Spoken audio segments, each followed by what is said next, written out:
반갑습니다. 인왕산TV 이홍정입니다. 오늘은 제가 지난 토요일날 7월 25일날 조그만 그 스타디 모임에서 발표한 것이 있습니다. 국제정치 이론의 변천 이런 제목으로 국제정치 이론에 대해서 발표한 것이 있는데, 제목은 일단 국제공공재 킨들버그 함정 2.0으로 적어봤습니다. 나중에 자세히 설명드리겠습니다.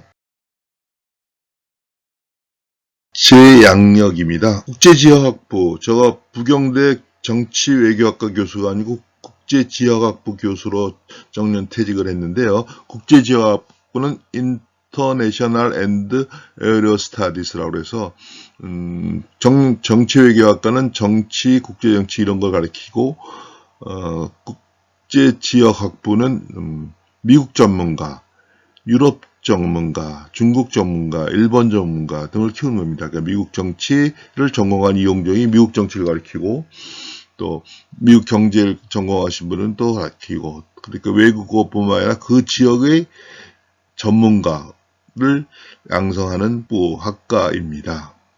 최근의 추세죠. 국제정치는 보통 IR이라고 합니다. IR. 먼저 국제정치는 우리가 일반적으로 잘못 알려지기는, 국제정치는 국가 간의 정치, 국제관계는 국가 간의 정치, 경제, 사회, 문화 모든 걸 포함한다, 이렇게 알려져 있는데, 그게 맞는 말이기도 하지만 정확히 얘기하면 국제정치나 국제관계는 혼용했습니다. 그 이유를 말씀드리면, 국제정치는 인터내셔널 폴리틱스 등으로 얘기도 하지만 보통 IR이라고 합니다. 그래서 사회과학을 한 사람들한테 IR 하면 인터내셔널 릴레이션스를 말하는 것이다, 국제정치를 말하는 것이다로 알 수 있죠. 예를 들면 미국에서 로스쿨을 가기 위해서 미국 대학생들이 전공하는 것이 정치학, 경제학, IR, 그 다음에 프리로, 로스쿨 준비 전공 이런 게 있습니다. 그래서 국제정치와 국제관계는 혼용해서 쓴다라고 말씀드리고, 그것은 정치 자체도 좁은 의미의 권력현상설, 그러니까 정치가 이제 대통령실, 국회 이런 데서 일어나는 것이다. 아니다. 정치라는 것은 모든 집단, 국회에서도 일어나지만 학교, 가정, 교회 어디서도 일어날 수 있다라는 것이 집단 현상설인데, 현재는 집단 현상설이 더 인기입니다. 인기, 대세입니다. 대세. 그러니까 정치를 넓은 의미로 본다. 정치는, 그러니까 데빗 이스턴이라는 사람이 희소자원의 권위적 배분 과정, 그러니까 희소자원이라기엔 좀 뭐한데, 하여튼 제한된 자원을 어떻게 권력을 주어져서 나누느냐는 것이 진짜 희소자원의 권위적 배분 과정이라는 게 데이비드 이스턴의 정치에 대한 가장 일반적인 인기 있는 데피니션인데, 권력 집단뿐만 아니라 모든 사회 집단에서 일어난다라고 보는 것이 현재의 추세입니다. 그래서 정치라는 것은 IR이라는 말도 많이 쓰고요. Foreign Affairs라는 말도 씁니다. Foreign Affairs, 그리고 World Politics, Global Politics, Foreign Affairs, World Politics라는 것은 이런 국제정치를 설명하는, 논하는 유명한 잡지, 학술 잡지 이름입니다. Foreign Affairs는 예를 들면 좀 어려우면서도 일반 대중이 많이 보는 잡지죠. Foreign Affairs. Foreign Affairs에서 김대중 대통령이 되기 전에 김대중 대통령과 이강용, 리카뉴가 아시아만의 민주주의가 가능하다, 아니다, 민주주의는 보편적 민주주의다 라고 논쟁을 벌인 게 있고, 박근혜 대통령, 문재인 대통령, 윤석열 대통령, 이번에는 모르겠어요. 이번에 이재명 대통령 등이 대통령이 당선이 되면 자기가 외교 정책을 어떻게 할 것인가에 대해서 포린 어페어스에 씁니다. 이게 물론 본인이 이제 뭐 검토를 하겠지만 이제 그 외교 국제관계 참모들이 쓰죠. 그것이 이제 포린 어페어스 실립니다. 그만큼 권위 있는 잡지입니다. 그리고 글로벌 폴리틱스란 말을 최근에 많이 쓰는 것은 최근에 글로벌라이제이션의 현상에 맞춰서 그렇게 되는 것이죠. 국제정치에 대한 본격적인 논의는 제1차 세계대전 이후에 있었습니다. 그러니까 제1차 세계대전은 제1차 세계는 그 당시 유럽 전체를 말하는 것이고요. 제1차 세계대전, 그러니까 미중의 엄청난 피해를 봤기 때문에 그걸 제1차 세계대전이라고 하는데, 지금 보면 제1차 대전이 땅굴이나 이렇게 재래식 전쟁이기 때문에 우리가 보면 좀 피해가 없었던 것 같지만 그때 엄청난 피해가 봤죠. 그래서 제1차 세계대전이 끝난 다음에 이거 기억나면 안 되겠다. 뭔가 이 전쟁을 방지하는 방법, 평화적으로 국제정치가 진행될 수 있도록 무슨 논의를 할 필요가 있다라고 해서 뒤에 얘기하겠지만 이상주의적인 방법으로서 국제기구를 잘 만들고 나아가 세계정부를 만들어야 된다라고 주장했죠. 그러면 19세기에는 국제정치의 논의가 없었느냐? 있었습니다. 지정학 같은 게 있었습니다. 지정학. 지금 해양세력과 대륙세력의 대결 이런 식으로 많이 얘기하고 있는데 그런 것들이 이제 그러니까 대한민국 한반도의 지리적 위치가 한반도의 국제정치에 미치는 영향 같은 게 지정학이죠. 그런 것을 많이 했죠. 이 말씀이 나온 김에 지금도 아직도 해양 세력과 대륙 세력의 대결이다. 해양 세력인 미국과 대륙 세력인 중국의 대립이다. 그건 어느 정도 맞는 얘기지만 그거는 잘 모르는 사람이 자꾸만 얘기하는 거라고 생각합니다. 우크라이나 러시아 전쟁 같은 거는 그런 식으로 설명할 수가 도저히 없죠. 이게 지금 우주, 비행기, 공군 이런 상황에서 해양 세력과 대륙 세력의 전쟁이라고 얘기할 수가 없습니다. 그래서 그런 것이 이제 하여튼 지정학 같은 것이 19세기에 논의가 됐고, 예를 들면 이런 겁니다. 지금은 미국과 소련이 조금 상당히 줄어들었지만 솔트라고 해서 핵무기 제한 또는 감소 회담을 합니다. 그래서 핵무기는 너희가 몇 개 갖고 있으니까 우리 몇 개로 제한하고 핵탄두는 몇 개로 제한하고 하는 논의가 19세기에는 함정을 영국, 프랑스, 미국 이런 나라가 예를 들어 10개, 6개, 4개 갖고 있으면 10개 갖고 있는 사람은 하나만 늘리고 6개 갖고 있는 3개 늘리고 2개밖에 안 갖고 있는 사람은 4개까지 허용한다. 그런 회의가 많았었죠. 지정학 다음에 CFR에서 지경학을 써놨는데 제가 이거 어제 밤에 마지막으로 원고를 정리하면서 내 사진이 나오는 걸 감안해갖고 해야 되는데 그걸 빼먹었습니다. 죄송합니다. 지정학에 대해서 지경학, 한반도가 위치한 지리적 위치가 한반도의 국제 경제에 미치는 영향이 지경학이죠. 이게 보통 20세기는 지정학, 21세기는 지경학 이렇게 얘기합니다. 국제정치의 이론의 변화라고 그럴까요? 그런 걸 설명하기 전에 하고자 하는데 그걸 얘기하기 전에 사회과학의 일반적인 패러다임, 그러니까 사회과학을 자유주의와 진보주의를 나누는데 그 자유주의와 진보주의가 어떤 내용이고 어떤 기준으로 나누냐, 그러니까 우리가 뭐를 구분해서 설명할 때 어떤 기준으로 그렇게 구별하느냐가 중요합니다. 기준은 사회 현상을 보는 기본적인 시각입니다. 사회과학의 패러다임이라고 볼 수 있죠.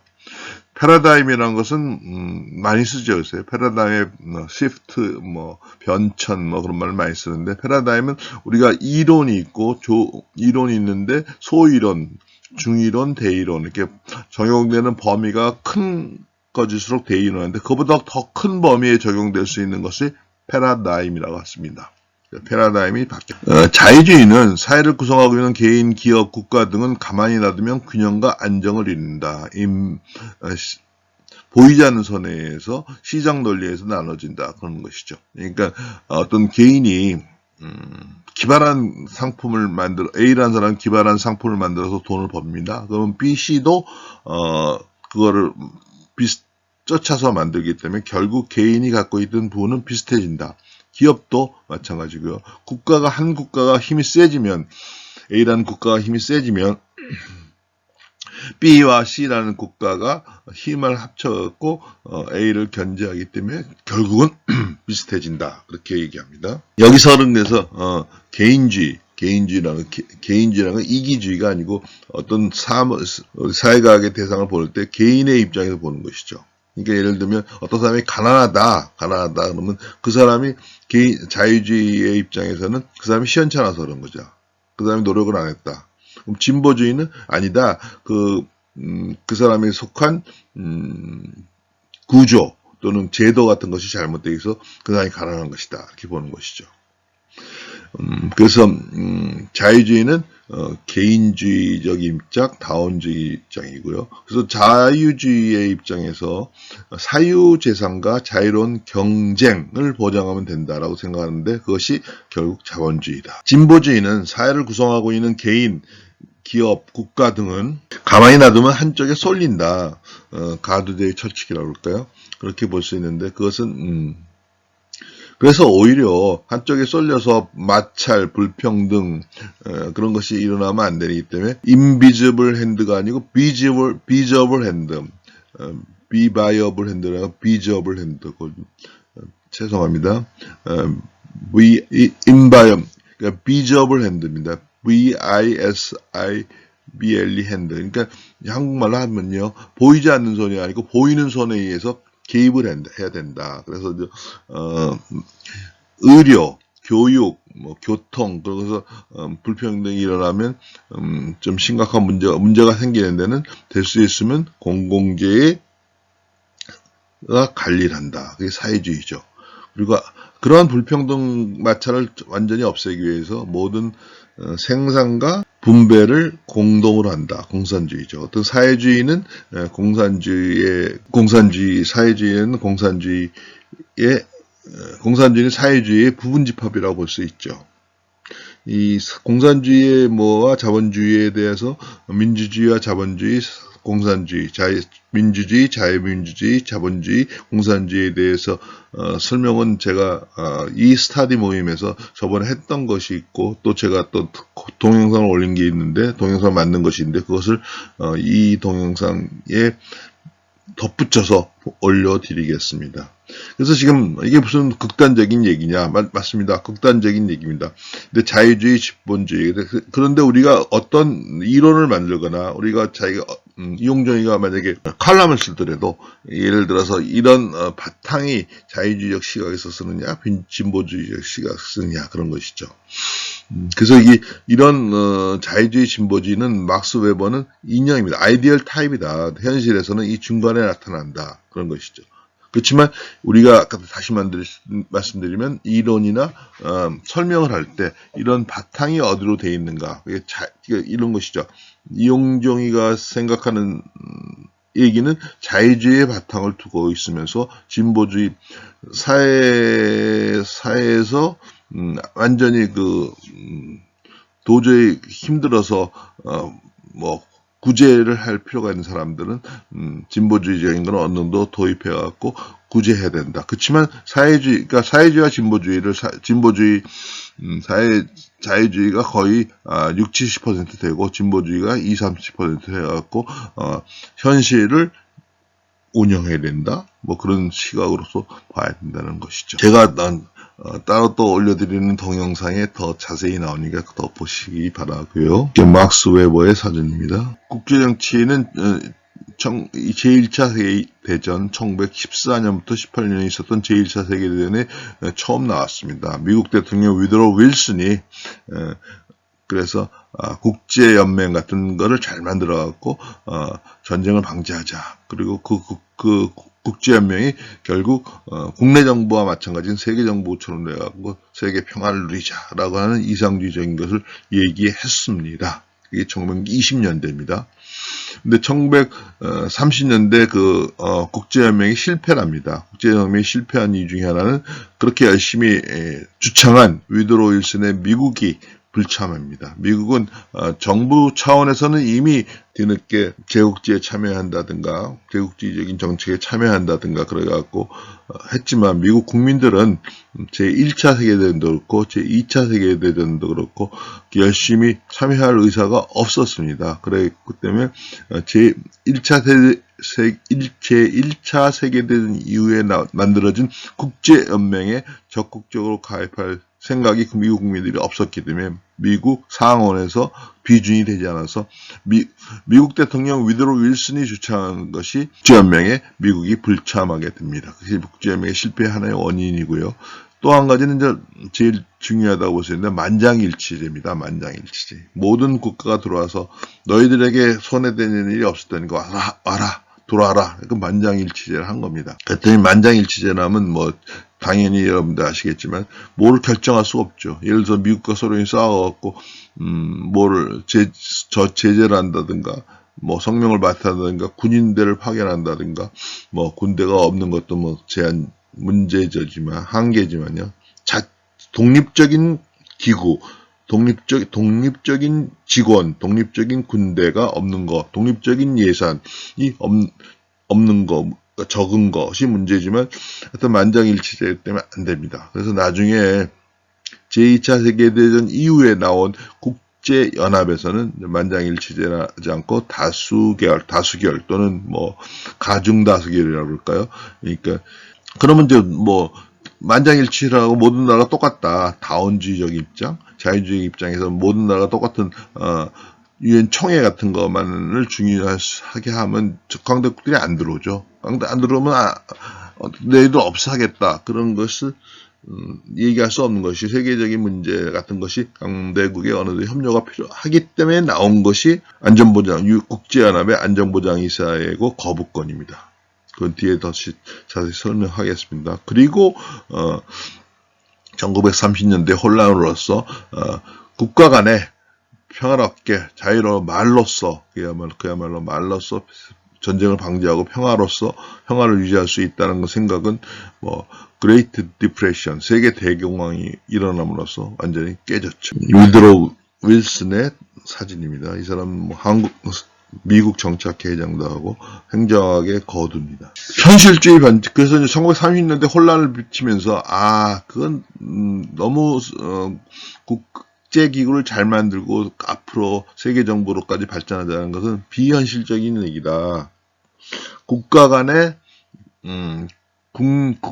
싸움이란 것이 지독하다. 그래서 한스 제이 모겐소라는 이 사람은 정치학 책을 국제정치의 책을 쓰면서 Politics Among Nations라고 했어요. 1948년 저도 이 책을 읽어봤는데 이 사람이 죽은 다음에 또 제자가 모겐소와 같은 더불어 이름을 내갖고 책을 냈고 그랬습니다.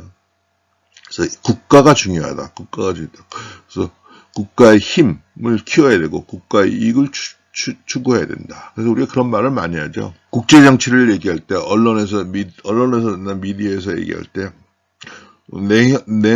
냉혹한 국제 정치의 현실을 직시하고 우리의 힘을 키우고 국가의 국익을 잘 챙겨야 된다. 그런 입장이 말하자면 한스 모겐소 고전적 현실주의 입장입니다. 그러면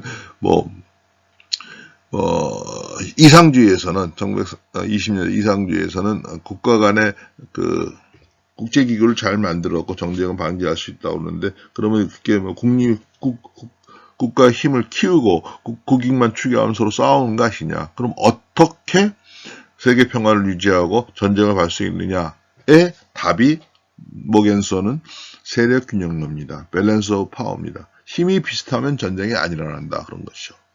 이거에 상당히 이거를 추정한 사람이 키신저 같은 사람이죠.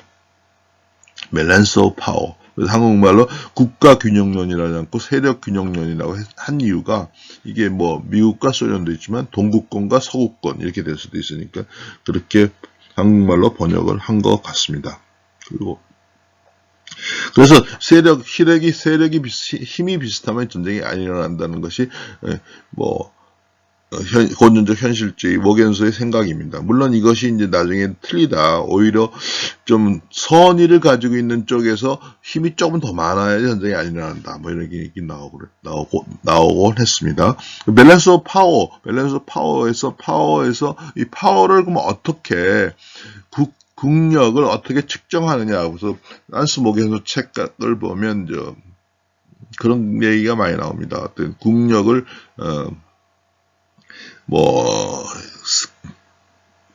국력을 수량화하는 것이죠. 뭐 인구, 군사력 뭐 이런 것들하고 정신적인 것도 뭐 될 수 있으면 수량화하려고 애씁니다.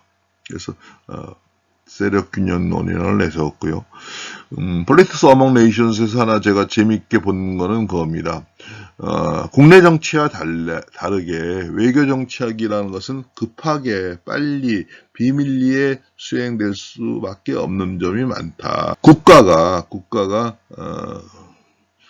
국내 정치와 다르게 외교 정책은 그런 필요가 있다. 그렇기 때문에 국가를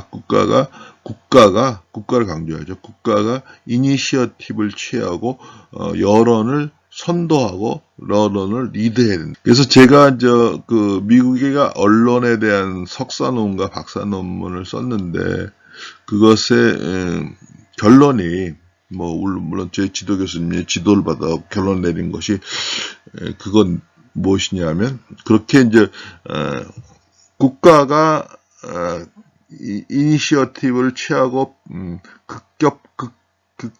급격하게 긴급하게 외교 정책을 할 수 있지만 단기적으로서는 그렇게 할 수 없지만 중장기적으로 보면 국민의 지지의 범위를 벗어나면 안 된다라는 것이 제 석사 논문 박사 논문의 제 결론이었습니다. 모겐소 사진이고요. 그 다음에 고전적 현실주의에 변한 것이 신현실주의 또는 구조적 현실주의라고 합니다. 케네스 왈츠는 Theory of International Politics라는 책에서 이 사람이 이제 국제정치를 이때만 해도 International Politics라는 표현을 썼네요. 국가 중요하다. 그렇지만 국가 간의 구조도 무시하면 안 된다라는 것이 케네스 왈츠의 주장입니다. 패권 안정 이론은 제가 말씀드리려고 하는 오늘 결론 맺은 말과 연결되는 얘기인데 패권 안정 이론은 이런 겁니다. 소급적으로 나온 얘기입니다. 찰스 킨들버그라는 사람이 뒤에 나오지만 세계 대공황을 경제학적으로 분석했습니다. 그러면서 그때 당시 공공재, 그러니까 영국과 국제관계에서의 공공재란 말을 썼는데 국제관계에서의 국제관계에서의 국제기구나 국제정부라든가 그런 그것이 적으니까 약하니까 공공재란 말을 썼는데 영국이나 미국이 그 공공재를 제대로 발휘하지 못하고 제대로 만들지 못하고 리더십을 발휘하지 못하고 제대로 하지 못했기 때문에 세계 대공황이 일어난 것이다 라고 하면서 이 사람의 킨들버그의 얘기를 맞춰갖고 패권 안정 이론이 나중에 나온 겁니다 라고 볼 수 있어요. 그러니까 근데 먼저 비판을 하면 그 당시 미국이 주도적으로 결과적으로는 그럴지 모르지만 국제 공공재를 고급화하거나 국제기구를 이용해서 뭘 하려고 하는 리더십이 없었죠. 그러니까 세계 대공황은 물론 그렇지만 세계 대공황도 그렇고 세계 대공황으로도 적극적으로 대응하지 못했다. 맞습니다. 그건 그렇다고 보여지는데 그 다음에 이제 제1차 세계대전 같은 제2차 세계대전 말씀드린 대로 미국이 그렇게 국민도 그렇고 국가 정부 차원에서도 열심히 하려고 하지 않았습니다. 그렇지만 이제 좌파들은 그것이 음모적으로 미국이 그렇게 세계 대공황을 마무리시키기 위해서 세계 제2차 대전을 세계 제2차 세계를 일으켰다 그렇게 얘기합니다. 근데 세계 대공황이 미국에서의 세계 대공황이 제2차 세계대전 때 많이 극복된 것은 있지만 소위 뉴딜 케인스가 하는 뉴딜 정책이 없었으면 불가능했겠죠. 극복이 불가능했겠죠. 그러니까 그것이 말하자면 세계 대공황을 극복하는 필요 조건은 뉴딜 정책이고 그게 충분한 조건이 제2차 세계대전이었다고 볼 수 있습니다. 이 얘기가 좀 빗나갔는데요. 패권 안정 이론은 이런 겁니다. 1945년 제2차 세계대전이 끝났을 때 승전국은 미국뿐만 아니라 영국, 프랑스, 소련, 중국, 패전국은 독일, 이태리, 일본이었습니다. 그렇죠? 그렇지만 승전국이었던 영국, 프랑스, 소련 또 엄청 피해를 봤어. 엄청 피해를 봤죠. 그렇죠. 그래서 그거를 이제 복구하고 도와주는 과정에서 미국이 돈을 벌었다. 맞는 얘기입니다. 미국이 또 희생도 많이 했고요. 유럽의 전쟁에서, 아시아의 전쟁에서 자기 사람들도 많이 죽었고요. 근데 하여튼 그때 유럽을 안보적으로 도와줘 1945년 직후에 안보적으로 도와주는 것이 이제 네이토입니다. 네이토. 북대서양 조약기구고 그다음에 경제적으로 좋아진 것이 마샬 플랜이죠. 마샬 플랜. 그래서 하여튼 1945년 직후에는 경제적으로 군사적으로 뭐 핵무기 포함 미국이 초강대국이었죠. 초강대국이 한 나라가 패권을 유지하는 국가였습니다. 그런 것이 1960년대 말 70년대 초에 이르는 과정에서 보면 핵무기도 소련과 중공이 갖게 되고 경제적인 문제도 유럽 통합이 만들어지고 독일이 다시 일어나고 일본이 또 상당히 커졌고 일본이 한국도 그렇지만 미국의 핵 안보 핵우산에 의해서 커졌죠. 군사적인 우산, 핵무기의 우산 이런 것에 의해서 열심히 돈을 벌어갖고 일본이 컸죠. 일본이 미국이 키웠다고 볼 수도 있고요. 그랬기 때문에 심지어 1960년대 말 70년대 또 스펠링이 틀렸는데요. 1960년대 말 70년대 초입니다. 미국과 일본이 마찰을 일으키기까지 했다. 그래서 학자들이 보기에 신들버거는 뭐를 포함해서 학자들이 보기에 1945년에 미국이라는 패권 어떻게 보면 뭐 착한 패권 국가가 있을 때는 세계 경제가 어떻게 보면 안정되고 뭐 보호무역도 없고 국제 정치나 국제 경제가 안정됐는데 1960년대 말 70년대 초 이후에는 그것이 국제 경제나 국제 정치나 국제 경제나 경치가 불안정해지더라. 그래서 거꾸로 보면 이 패권 국가가 있는 것이 오히려 패권 국가가 뭐 바람직한 패권 국가, 바람직한 패권 국가란 말은 좀 그렇지만 침략적인 패권 국가가 아닌 그런 국가가 있는 것이 세계 경제를 안정시키고 국제 정치를 안정시킨다라고 생각하고 소급적으로 이론을 나온 것이 패권 안정 이론입니다. 이 패권에 대해서 세계화도 마찬가지지만 패권에 대해서 이것은 어떤 현상을 얘기하는 것이죠. 패권에 대해서 뭐 헤게모닉 팔리시 뭐 그래갖고 그 정책적으로 얘기하는 면도 있고요. 근데 그래서 그것이 패권 안정 이론이고 그래서 우리가 현상을 볼 때 이게 많은 국가가 의견을 모아서 다원주의적으로 국제기구에서 의견을 모아서 국제 문제를 해결하는 것이 바람직한가? 현실이 그렇지 못하다라고 생각하는 것이 패권 안정 이론입니다. 그래서 이제 우리가 처음에 고전적 현실주의에서는 한스 모겐서가 양극적인 세력 균형 두 개 양극적인 그런 것이 안정된다고 그랬는데 패권 안정이는 그런 고전적 현실주의와 틀리죠. 고전적 현실주의에서는 양극적인 것이 안정된다고 그러는데 패권 안정에서는 다극적인 것이 안정된다고 보는 것이고 그것이 현실주의 어떻게 보면 자유주의적인 시작이고 그런 다극적인 체제가 말도 안 되고 문제가 많다고 보는 것이 진보주의적 입장이죠. 그리고 다원주의적 입장은 양극, 일극이 아니고 하여튼 정치나 국제정치라는 것은 쪼개져야 된다. 많은 국가가 돼야 된다는 것이 다원주의적 입장이죠. 그거는 어떻게 보면 인간이 만든 국가나 성선설 인간은 원래 착하기 때문에 모여서 논의하면 좋은 결과가 나온다고 해서 보는 성선설이라고 할까요? 성악설, 악이라기보다는 이기적인, 국가나 개인은 이기적이기 때문에 그것이 많은 사람이 모여갖고 좋은 결과가 나오기 쉽지 않다라는 보는 것입니다.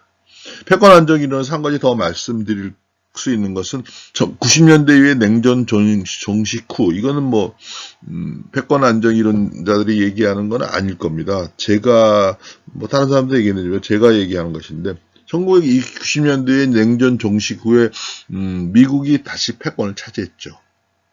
이 패권이라는 것이 자유주의자들은 1945년 직후에 미국의 패권과 비교가 안 될 정도로 약하다. 1990년대의 냉전 종식 후의 패권은 그렇게 1945년 이후 직후의 패권과는 다르다라고 말하고 있고, 진보주의자는 그렇게 얘기하지 않습니다. 패권의 성격이 바뀌었다. 문화제국주의, 전쟁이라고 할까? 문화제국주의, 그런 것에 의해서 인터넷, 정보, 이런 SNS, 지금 말하자면요.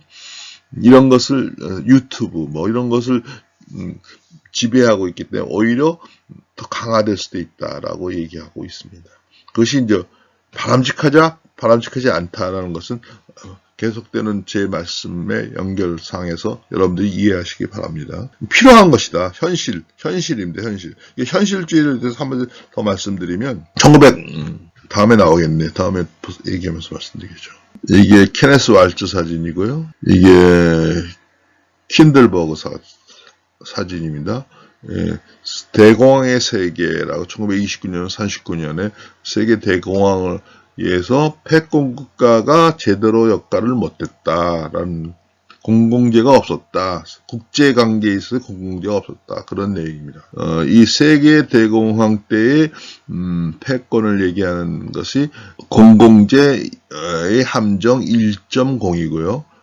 지금 트럼프 시대는 2.0을 얘기하고 있습니다. 아까 제가 현실주의 조금 얘기한다고 만드는 얘기가 여기서 얘기가 나오는데요. 그래서 다시 복습을 하면 1920년대 자유주의, 현실주의가, 죄송합니다. 1920년대 이상주의가 나왔고, 1930년대에 혼란을 거쳐서 1940년대 고전적 현실주의가 나오고, 그 외에 이제 신현실주의로 통합, 현재 이르면서, 패권 안정이 나왔는데, 하여튼 1940년대에 이제 현실주의가 인기였죠.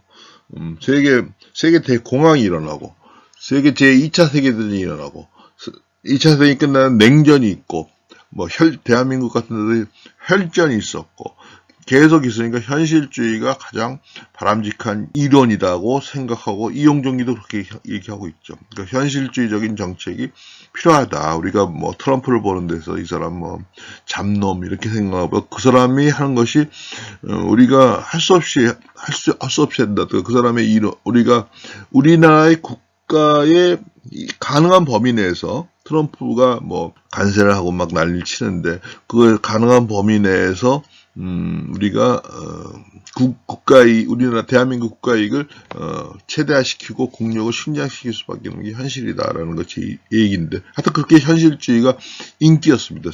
다시 설명드리면 40년대 이후에 세계 대공황, 제2차 세계대전, 그 위에 냉전, 혈전, 현재 이르러서 현실주의가, 국제관계는 현실주의로 설명이 된다. 그것이 대세입니다.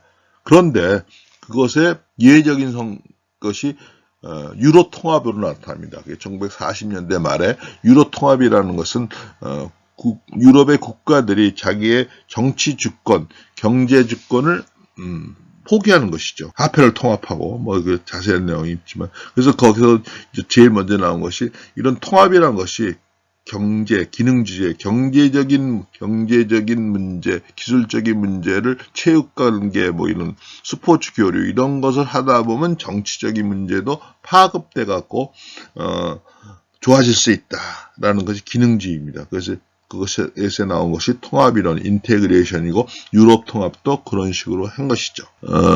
그런데 그것이 이제, 어느 정도 그런 파급효과, 스피로버라고 그러는데요. 물이 넘쳐갖고 넘어간다. 근데 그것이 넘어가는데 그게 한계가 있다. 그래서 어떤 단계에 가서는 경제적인 문제 아니라 정치적인 조치를 취해야 된다는 것이 신기능주의적이고, 그런 것이 유로 통합에서도 그렇게 진행되었고, 처음엔 경제적인 문제로서, 그다음에 그다음에 경제 정치가 합해지는 문제로서 진행되고 있고, 유로 통합도요.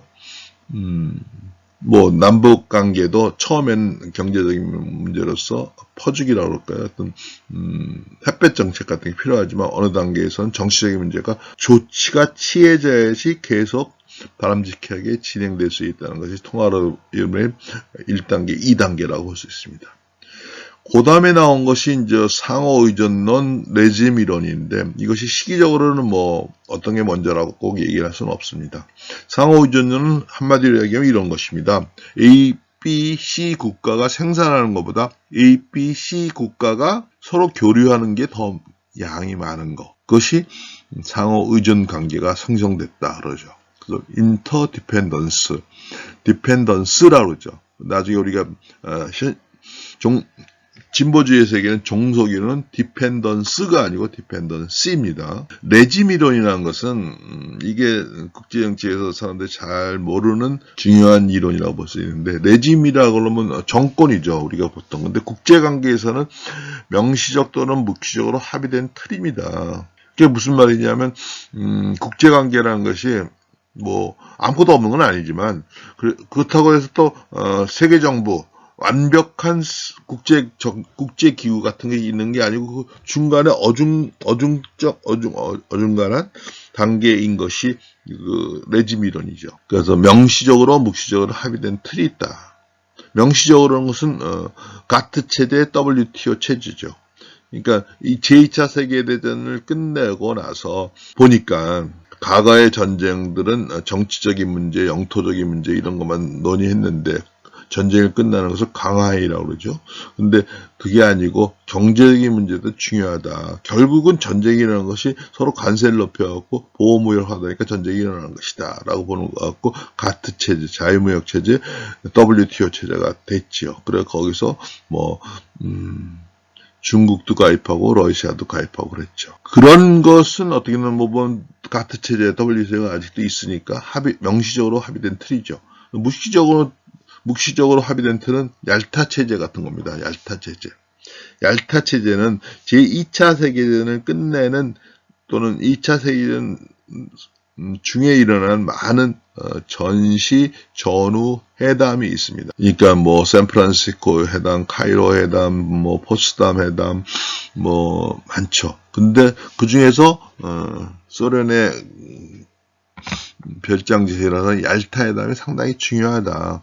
그러니까 뭐 다른 조약이나 회의가 중요하지 않다는 이야기지만 얄타 회의에서 상당히 중요한 것이 결정됐다 그런 것이죠.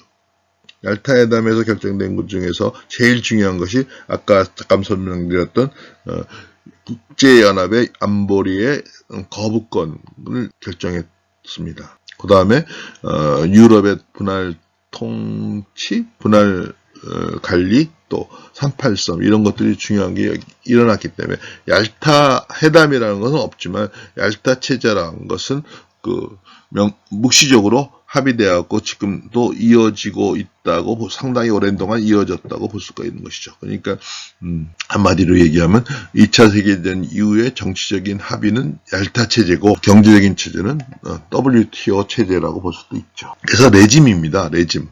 이게 정치학이나 사회과학에서 레짐하고 거버넌스란 말하고 좀 혼동이 될 수 있는데, 뭐 여기서 거버넌스라는 얘기는 지금 설명드릴 시간은 없고, 그게 어떤 관점에서 보는 것이죠. 그래서 자유주의 변천은 통합이론, 상호의존론, 레짐 이론이 되고, 앞으로 그야말로 센트럴 오소리티를 갖는, 국내 정부와 같은 정부를 갖는 세계 정부로 나아가는 것이 자유주의 변천이다 볼 수 있습니다. 다음에 진보주의 변천입니다. 막스를 비롯한 막시스트는 어떻게 국제정치에서 얘기했느냐.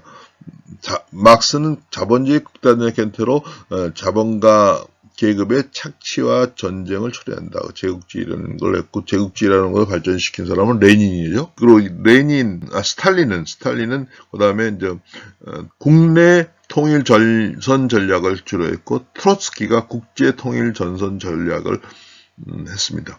통일 전선 전략이라는 것은 북한이 우리에게 하고 있는 전략이라고 볼 수 있는데, 이것은 이런 겁니다. 이제 한국과 북한이 이렇게 3.8선에 맞받아서 전쟁이 일어나, 뭐 남침을 해갖고 전쟁이 일어났습니다. 이게 서로 부닥쳐갖고 전쟁을 무기를 사용하고 전쟁을 일어나 부닥쳐갖고 싸우는 것, 그런 것이 전쟁이라 하면, 통일전선 전략은 후반부, 그러니까 북한의 입장에서 보면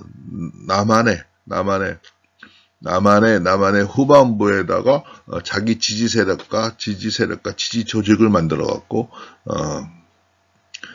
전쟁이 일어나면, 만약 6.25 전쟁을 일으켰으면, 자기네들이 일으켰으면 쉽게 그런 뭐 빨치산 같은 것들이 들고 일어나서 쉽게 전쟁이 일어날 것이다. 전쟁을 금방 이길 것이다. 라고 보는 것이죠. 그것이 이제 뭐 박헌영 같은 사람이 그런 식으로 조언을 해갖고 김일성이 전쟁을 뭐 소련의 도움을 받아서 전쟁을 일으킨 거라고 볼 수 있는데, 그렇게 이제 통일전선 전략이라는 것은 통일전선, 그러니까 전쟁에 일반적으로 있는 전선 말고 그 후반부가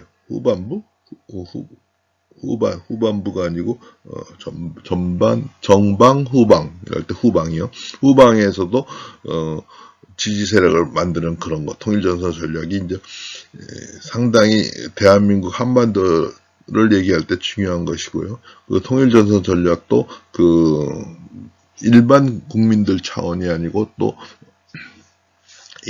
소위 말하는 엘리트 차원에서도 이루어지는 그런 것이죠. 그런 것들이 어떻게 보면 이제 막스나 막시스트가 얘기하는 국제정치 얘기고요. 그 다음에 나오는 그 1960년대 70년대 말에 나오는 70년대 나오는 것이 종속이론입니다. 1960년대 70년대 이전은 양극 체제라고 할까요? 소련 미국의 양극 체제. 그 다음에 그랬는데 1960년대 70년대에서는 아니다. 우리가 미국 소련에 줄서지 않고 제3세계로서 자원민족주의라든가 뭐 아시아 아프리카 그룹이라든가 이런 식으로 새로운 세력을 만들겠다라고 국제정치적으로 많은 세력이 나왔죠. 그때 이론적으로 나온 것이 종속이론입니다. 이 종속이론은 여러분 잘 아시겠지만 남미에서 나왔고, 이거를 아까 디펜던스가 아니고 디펜던시라고 합니다. 종속이론에 의하면 중심국가와 주변국가가 있고, 주변국가는 중심국가에 의해서 주변국가의 운명은 중심국가에 의해 종속된다는 것이죠. 그리고 주변국가는 절대로 중심국가 될 수 없다라고 얘기한 것이 종속이론입니다. 근데 종속의 극복도 그게 강경파가 온경파가 있습니다. 종속이라는 이론 뭐 좌파 이론이니까 다 강경파라고 볼 수는 없고, 강경파, 온건파가 있습니다. 그러니까 좌파에서 강경파라 그러면 이런 겁니다. 좌파에서 강경파라는 것은 좌파들이 얘기하는 사회주의, 공산주의, 이상을 싫어하는 방법은 여러 가지가 있다. 그러면 온건파입니다. 한 가지 방법, 이거를 거치지 않으면 사회주의 이상, 공산주의 이상을 실현할 수 없다고 보는 것이 강경파입니다. 그 하나가 뭐냐면 프롤레타리아 혁명과 자본가와의 전쟁입니다. 그렇게 주장하는 좌파 이론들을 쭉 보면 그렇게 주장하는 혁명과 전쟁이 불가피하다라고 생각하는 강경파고, 그렇지 않은 것들, 다른 방법도 있을 수 있다. 뭐, 유럽 사회주의라든가, 유럽 커뮤니즘이나 그런 것이죠. 그런 것은 이제 온건파입니다. 종속의 극복도, 미국과의 혁명, 전쟁과의 불가피하고, 그렇게 해서 종속을 극복해야 되는 것도 있지만, 종속의 극복이 온건파로서는 기술적인 문제라고 할까요? 수입, 대체 산업을 시행한다든가, 또는 어떤 자본이 없어서 문제인데, 자본을 어떻게 모아갖고 민족 자본, 어떤 그런 자본을 국가 자본 그런 걸 형성해갖고 이런 종속을 극복할 수도 있다라고 보는 여러 가지 방법이 있다고 보는 것이 온건파입니다. 그 다음에 1980년대, 90년대 나온 것이 세계체제론입니다. 세계체, 월드 시스템스 시어리라고 되어 있어요. 영어로 보니까. 근데 이거는 이제 주변 국가, 중심국가 말고 반주변 국가를 넣습니다. 그러니까 주변 국가가 중심 국가가 될 수 없지만 반주변 국가는 될 수 있다. 이마뉴엘 월러스틴은 뉴욕 대학인가 교수인데요. 이 사람은 그 반주변 국가라는 걸 형성하면서 이 사람이 제일 중요한 건 그것이죠. 종속이라는 것이 한국과 한국과 미국, 칠레와 미국 양쪽 국가에서만 일어나는 것이 아니고 그 지배와 중심 종속 이런 것이 전 세계적으로 월드 시스템하게 존재하고 있다는 것이 기본적인 생각이고요. 여기서 나오는 반주변이라는 것이 상당히 중요한 개념인데요. 반주변은 저희 닉스라고 합니다. Newly Industrializing Countries, 아시아의 4마리 용, 한국, 대만, 홍콩, 싱가포르 이렇게 얘기죠. 4마리 타이거 잠깐만 제 사진 때문에 가려서 죄송합니다. 여기 보면 닉스가 등장한 배경에서 여러 가지를 얘기를 합니다. 아까 수입 대체 산업이라는 걸 잠깐 얘기했는데 수입 대체 산업, 멕시코 경제 같은 걸 공부하다 보면 정치 경제를 공부하다 보면 그렇게 많은 석유 자원이 있는데 실패한 이유가 미국에서 수입하는 것을 우리가 그 원료 가지고 우리가 원료는 우리가 갖고 있으니까 우리가 원료 가지고 이거를 우리가 만들면 되지 않느냐. 이게 수입 대체 산업입니다. 그거는 이제 마치 거북이와 토끼처럼 쫓아가면 더 많이 도망가고 그러다 보니까 실패를 합니다. 근데 한국과 대만은 수입 대체 산업을 실시하다가 바로 수출 지향으로 바꿉니다.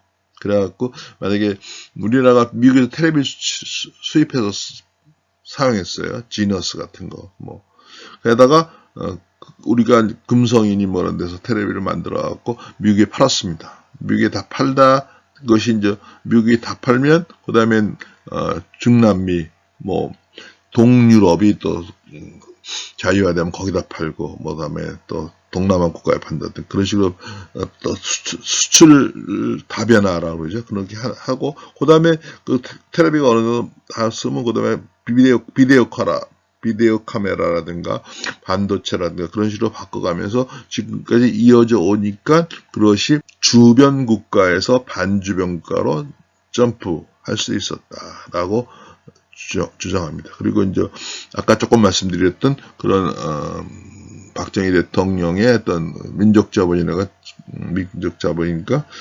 사실은 그게 우리나라만의 자본을 형성하기는 쉽지 않았습니다. 차관을 많이 했죠. 차관을 갖고 자본을 형성했는데 차관 또는 우리나라에서는 한일협정에 의해서 받은 돈 이런 것들을 많이 해왔고 또 월남전쟁에서 받은 브라운 각서에 의한 돈 이런 거 갖고 많이 했던데 조금 특이한 것이 중남미 국가들은 이런 차관회에서 자본을 형성하고 돈을 모으는 것뿐만 아니라 멀티내셔널 코퍼레이션 다국적 기업들이 했기 때문에 실패한 점도 있었습니다. 그래서 제가 말씀드린 것은 반주변 국가가 나타나는 현상에서는 수출 지향 산업을 했다. 두 번째 자본의 형성을 그런 다국적 기업에서를 막고 어떤 정도 자본을 형성해 갖고 그 기술적 진화하면서 했다. 그게 두 번째고 세 번째는 이제 브루스 커밍스가 얘기하는 겁니다. 그 브루스 커밍스가 얘기하는 것은 한국이 쿠바였으면 그렇게 생각 못했다 그런 것이죠. 그러니까 쿠바 미사일 위기처럼 그렇게 쿠바에다가 핵무기를 장치하려고 그러니까 미국에서 금방 막았죠. 그런데 그 북한에서 하는 것은 그렇게 강경하게 막지 않죠. 근데 그 북한에서 핵이 테러 집단이나 아랍 집단에 넘어가는 것은 아랍 집단에서 넘어가거나 아랍에서 국가들이 갖고 있는 것은 엄청나게 하지만요. 그렇게 어떤 정치적으로 또는 지역적으로 이렇게 멀리 있기 때문에 그것이 가능했다 그런 것이죠. 최근에 여러분들이 이란의 핵시설에 대해서 미국이 파괴하는 것은 그걸 보면 제가 말씀드린 게 도움이 될지 모르겠어요. 그러니까 브루스 커밍스라는 사람은 브루스 커밍스라는 숨쉴 팀이라는 것은 중남미 국가였으면 이렇게 닉스가 나타났어. 중남미 국가들로는 닉스가 나설 수 없는다. 왜 미국이 직접적인 관여, 개입 어떤 압력이 있었을 수밖에 없었기 때문에 그런 것도 하고 얘기합니다. 칼 막스하죠. 월러스타인 이렇게 하는데 한국 책들 보면 월러스타인이라고 얘기하는 사람도 있고 월러스틴이라고 얘기하는 사람도 있는데 제가 알기로는 이마니엘 월러스틴이라고 합니다. 그 사람이 어떻게 자기 이름을 발음하기를 원하는 따라서 발음하면 됩니다. 월러스타인도 될 수 있을 거고 월러스틴도 될 수 있지만 그 사람이 원하는 대로 하면 됩니다. 뭐 여담을 하면 레이건 대통령은 배우 때 리건이었습니다. 그러다가 대통령 후보가 될 때 나를 이제부터는 레이건으로 불러달라. 이렇게. 브루스 커밍스는 아직도 살아있죠. 이 사람은 한국전쟁의 기원이라는 책 갖고 뭐 베스트셀러를 만들었는데 그것이 좌파적인 시각이죠. 그야말로 한국전쟁이라는 것은 일반적으로 알길 때 김일성이 뭐 소련의 도움을 받아갖고 허락을 받아갖고 일으킨 전쟁이고 거기에 중공이 가입하고 우리 미국이 도와줘서 결국 끝난 전쟁이고 그 과정에서 뭐 이승만 대통령이 큰 역할을 했죠. 그런 전쟁이라고 보지 않고 이 사람은 한국전쟁의 기원이라는 한국전쟁의 기원이라는 것은 조선시대 말 일제시대 쭉 이어온 한국 사회의 가진 자와 안 가진 자의 갈등이 결국 한국전쟁을 일으켰다. 그런 뭐 일면 뭐 조금의 해석이 가능할 수도 있지만 그것을 한국전쟁의 전체적인 원인으로 얘기하는 것은 잘못이라고 생각합니다. 중국을 WTO 체제 또는 자유무역 체제, 신자유주의 체제, 세계화 체제에 가입을 시켜갖고 중국에게 모든 제조업이랄까 많은 제조업을 넘긴 것이 하도록 해갖고 중국을 발전시킨 것이 미국의 실수가 아니냐라고 얘기하는데 저는 그렇게 보지 않습니다. 중국이 WTO라는 그런 어떤 레짐이라고 할까요? 세계 틀에 가입을 시키지 않았으면 뭐 세계 정치가 엉망이겠죠. 그런 시스템에 들어올 수밖에 없었던 것이 중국이고 2001년에 러시아도 2011년에 들어왔습니다. WTO는 1995년인가 만들어졌죠. 그런 체제 내에서 가두리 안에서 중국을 넣어놓고 그것을 중국이 어느 정도 발전하고 뭐 미국이 뭐 무역은 또 중국 또 서비스업이라든가 IT라는 거 다른 것이 발전할 수 있는 것이기 때문에 미국은 또 그런 과정에서 발전하고 그거를 어떤 가두리 안에서 가입하고 발전을 시키면서 감시하고 또 그들이 국력이 한계를 가질 수 있도록 뭐 한율이라든가 금융이라든가 뭐 또 제일 중요한 건 핵무기 같은 거예요. 그런 것을 MD라는 건 우주 공간을 이용하는 MD 시스템 같은 거 그런 거를 유지시키면서 중국이나 러시아를 관리라는 표현이 좀 그런데 그렇게 하는 것이 바람직한 것이지 그러나 그 나라를 그런 제조업으로서 발전시킨 게 큰 실수라고 보는 것은 잘못입니다. 그리고 지금 중국에 대해서 트럼프가 크게 떠드는 것도 그렇게 중국이 그런 체제 내에서 발전을 했지만 기본적으로 뭐 러시아는 얘기할 것도 없고요. 중국이 그런 체제 내에서 했지만 엄청 경제적으로 군사적으로 미국에 뒤지기 때문에 세계 체제 아까 얘기한 패권적 안적 이론에서 나는 그런 미국이 주도하는 체제에 들어서 할 수밖에 없는 것이 현실이고 그것이 트럼프가 가능한 것이다. 트럼프가 뭐 WTO라는 것과 국제협약이라는 것을 완전히 무시하는 것은 뭐 잘한 짓이라고 보지는 않습니다만 그렇게 중국을 한마디로 말씀하면 중국이 커지게 만든 것은 패권 안정론이라는 입장에서 보면 그것이 가능한 것이고 현실적인 정책이다라고 한 것입니다. 제가 제목으로 뽑은 국제공공재 킨들버그의 한 점 2.0은 킨들버그는 그렇게 얘기했습니다. 1929년 39년에 영국 미국 세계 지도자 국가로서의 리더를 발휘하지 못하고 그때 국제 공공재, 국제기구라는 표현을 안 썼습니다. 국제 공공재를 제대로 했기 때문에 하지 못했기에 세계 대공황이라는 것이 일어났고 세계 제2차 대전이 일어났다라는 식으로 암시한 것 같은데 일리가 있는 얘기지만 그때 당시는 미국이 그런 의지가 없었고 의지가 없는데 억지로 들어왔죠. 그러니까 소련이 철회장막 중국의 주계장막 이런 얘기 했을 때 동유럽을 공산화시키고 터키, 그리스의 침략의 야욕을 전개하니까 터키, 그리스가 영국에 SOS를 보냈습니다. 그랬더니 죄송합니다. 우리는 못합니다. 미국한테 얘기합시오. 미국이 2차 세계대전을 거쳐서 2차 세계대전 직후에 갑자기 세계 지도국가가 됩니다. 그래서 문제도 있었지만 그것이 현실이었습니다. 아까 제가 열심히 얘기한 것이죠. 그래서 이제 킨들버그의 함정에서 얘기하는 건 그때 이제 킨들버그가 얘기하는 것을 이제 1929년, 39년 잘 하지 못했는데 국제 공공재를 지도 국가가 패권 국가라고 할까요? 그거 잘 만들지 못해서 했는데 지금 트럼프가 1946년 트럼프가 46년에 태어나서 아직도 살아있다는 그 연도를 얘기한 것이고요. 킨들버그 함정 2.0에서 지금 너무 WTO 모든 국제기구를 많이 무시하는 거 물론 잘못이라고 잘하는 짓이라고 생각은 안 하는데 그것이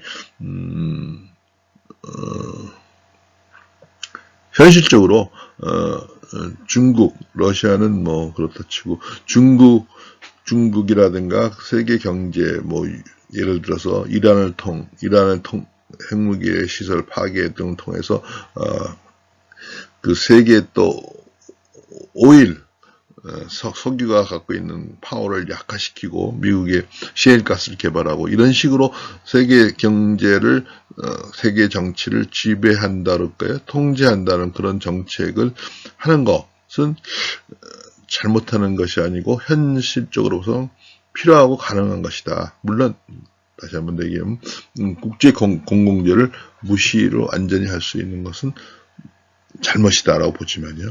그래서 모르겠습니다. 트럼프에 대한 평가는 이 기가 끝난 다음에 나오겠지만 트럼프의 이 생각은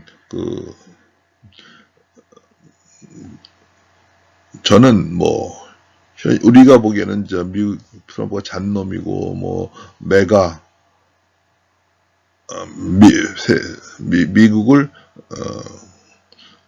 다시 그레이트 아메리카 메이크 아메리카 그레이트 어게인 하는 그런 정책은 지나치고 있는 것이라고 생각하지만 미국이 생각하는 것은 자기 나라의 국이고 평하고 그 다음에 그것이 바탕이 기독교 정신도 포함되는 것 같습니다. 그리고 이러한 것이 어느 정도 현실적으로 필요하다고 저는 보고 있고요.